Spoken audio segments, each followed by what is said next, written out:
guys, Prowl 1701 here, and today I'm going to talk about Planet Krynoid, Part 2 of Nightfall, which is called Sunset, which of course picks up with the ending of Sunrise, I believe it was Part 1, with them finding the 8th Doctor in suspended animation and him waking up. And we find out he's already been infected by a Krynoid, but it's okay because that's the reason why he had frozen himself.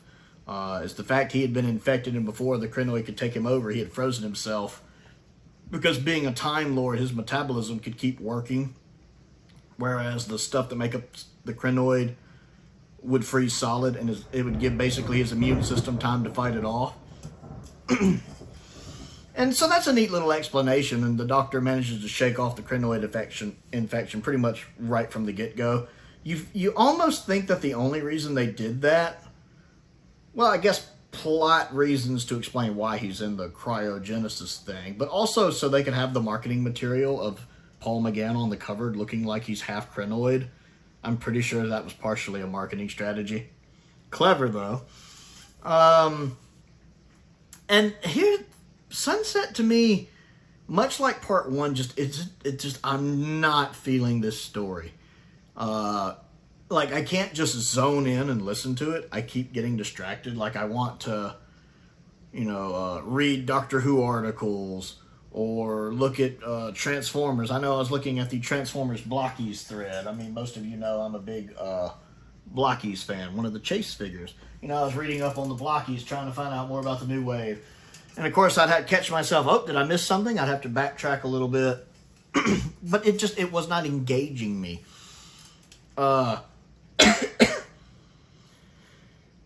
There's a lot of characters. There's a lot more characters than I feel like there need to be. You already have the Russian guy who's become a Krynoid. And now the governor's wife also is becoming a Krynoid slowly but surely. She starts devouring some of the rich people because there's this one guy, the Maggie's husband's son, which I guess is also Maggie's son, really doesn't like the class divide. There is a little bit in here about class divide. And so he kind of lures the infected governor's wife, Krynoid, to a bunch of rich people where it starts devouring them. It's uninteresting as it sounds. And then the governor at one point basically goes bonkers, thinking that his wife is still in the Krynoid and gets too close to it and devours him. And then you also learn that this planet is actually the home planet of the Krynoids, which nobody knew before, and that they had left it at one point because it had gotten too cold, and now they're all migrating back. And that something happened 100 years ago. The Doctor had a companion he was traveling with. He doesn't know what happened to her. I think her name is Liz, maybe? Lisa? I forget. We don't see her. We don't know what happened to her. And basically the Doctor takes off trying to find her. I think he may be going back 100 years to the past when he originally arrived. And that first colony that was destroyed also because of Krynoid pods. Like I said, there's other little details, but it's really not that interesting. The best part of the whole story has honestly been the opening of Part 1. It doesn't have the fear and the scariness to it. Again, I don't know if it's the story or if it's me, because I've mentioned before being a little burned out on Big Finish. See, I thought I would enjoy this one because I love the Krynoids and I love horror. I love when Doctor Who does horror. I really enjoyed The Well from the new season, but I'm not clicking with this. Maybe with Big Finish, I'm more in the mood for humorous stuff lately. One of my subscribers, Robert, has sent a couple things, actually. He sent me my Triumph of Sutekh box set with the 7th Doctor fighting Sutekh, which I have down here. He also sent me the Paradox Planet 2-parter,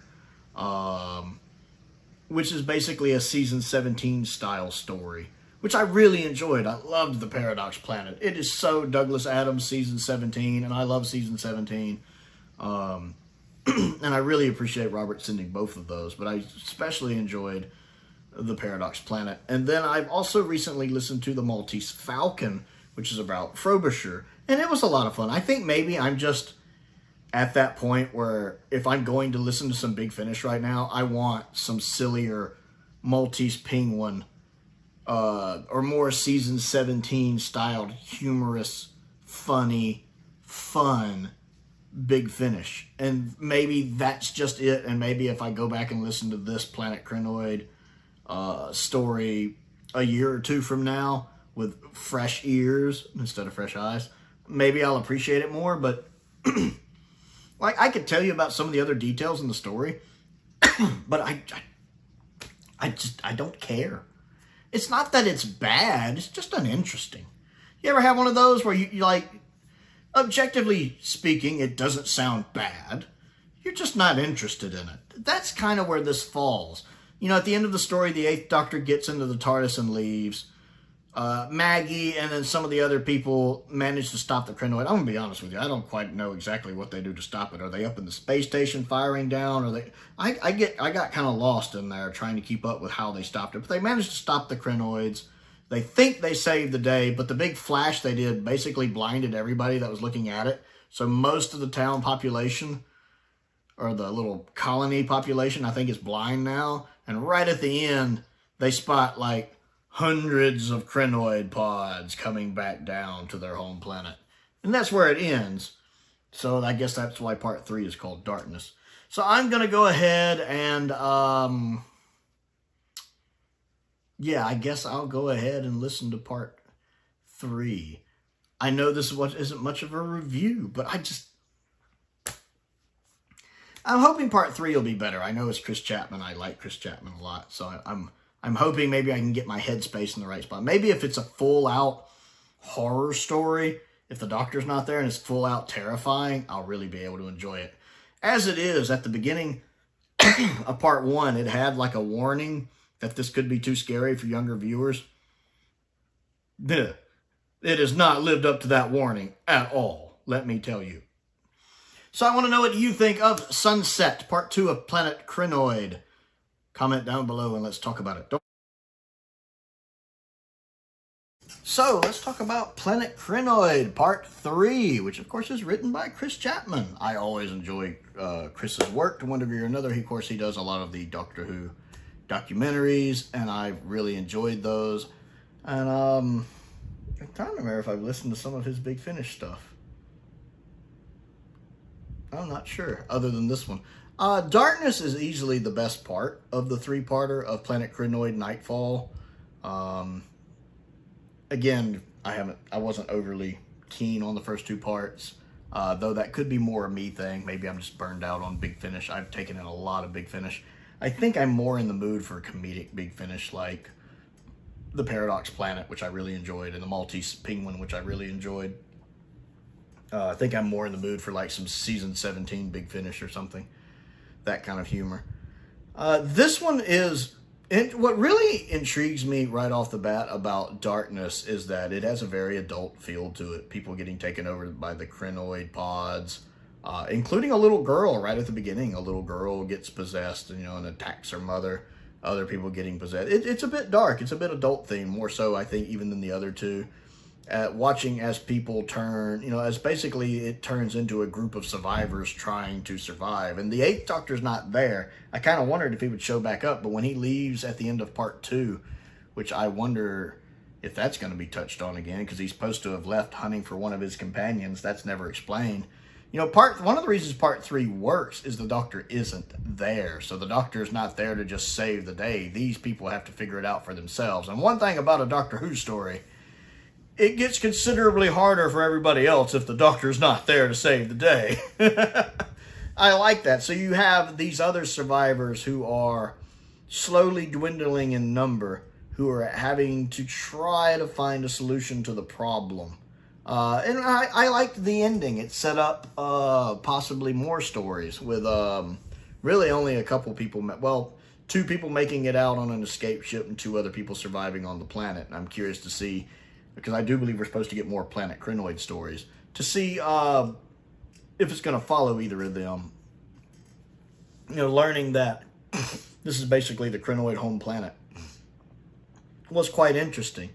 I enjoyed this one. Again, I don't remember it in details. I kept kind of getting distracted, but I was pleased with, again, I think I'm just really burned out on serious Big Finish, which is odd. Like, this wasn't a video request. This was a story I wanted to listen to because I love the Krynoids. I love the Seeds of Doom. I really need a break from Big Finish. Unless it's something I think humor themed.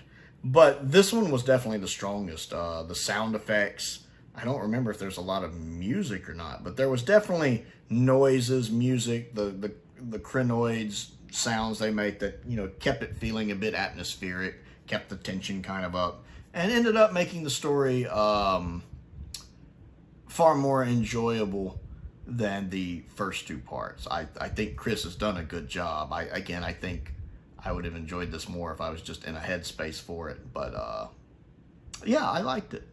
I liked it well enough. I don't really have a lot to say about it. I think overall Planet Krynoid had too many characters. For some reason, I was having trouble keeping up with who was who. And none of the characters were really that interesting to me, to be honest. They're just kind of there overall. My overall thoughts of the story are, it's very disappointing because I expected more from bringing the Krynoids back, for being supposed to be really scary, which, again, part 3 kind of lives up to that.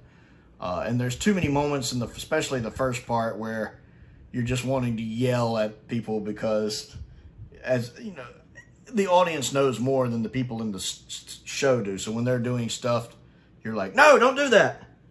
And yeah, I guess that's about it. I think you can tell. I just, even doing the review, I feel like is an annoyance. You can probably tell as I'm reviewing. That's nothing on Chris. Again, I love Chris Chapman's work. He's great. I love his documentaries. And this isn't a reflection on him. Again, it's more just me of not being in the headspace to do this. I'm annoyed just doing this review, to be honest. You can probably tell. That's nothing on him or any of the writers. I think this is a story I'm going to have to come back to one day when I'm in the proper headspace for it, and I might can get some more enjoyment out of it, especially the third part, because the third part is easily the best part, and I did actually enjoy my listen to it, despite how it may sound. That's the one part I actually can say I enjoyed listening to, because it has some pretty graphic stuff in it. The Krynoids using someone as a decoy, as a trap, to trap people in. That was pretty clever. That was pretty neat. But yeah, that's really about it. I'm more filming the video because I'm like, all right, I gotta get a review done for this. You can probably tell, honest and truly. Would I recommend it? I don't know, because I don't know how much of it's me. I really don't know. Yes and no. So I want to know, what do you think? Comment down below. Let's talk about it. Don't forget to click the like button and the subscribe button as well. I also have a Patreon if you would like to support me on that. There is a link to that down in the description below. I also have a P.O. box down there as well. A link to my Amazon wishlist is down there. A link to my Amazon UK wishlist is down there, which I've updated recently. I had a couple people tell me they were having trouble getting the Amazon UK wishlist to work with the P.O. box. I believe I've gotten that straightened out, so if you do want to check that out, if there's something on the Amazon UK wishlist you want to send, I do believe that will work now, if you want to check that out. I want to give a shout out to some of my top tier patrons: Colin Coney, Sam Venning, Unknown289, and Finn Perkins. I appreciate their support, as I do the support of all of my patrons. Most importantly, thank you for watching.